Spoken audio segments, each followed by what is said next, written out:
pihak sa suklito tonin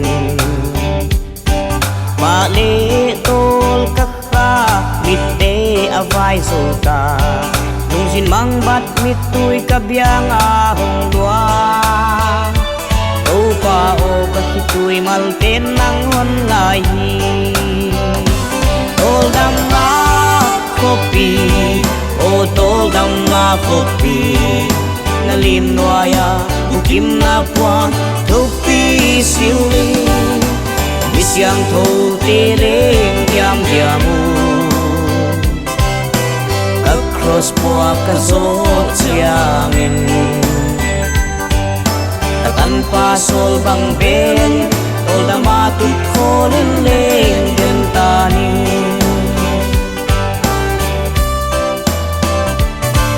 Tom kal simlay palu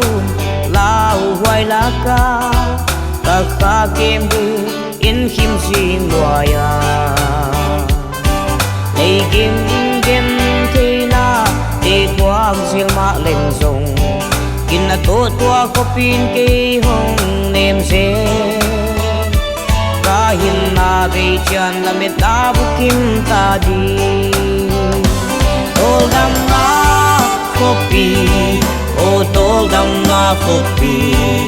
Nalim noaya bukim na puan topi siling Bisyang thâu tiling diam diamu Kakros pua kazot siangin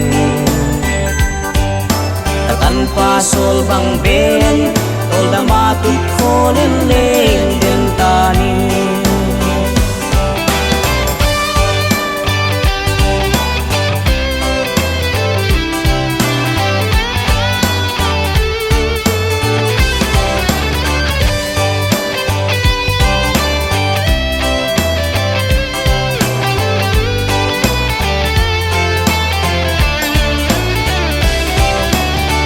Quân gầm lát kiến nô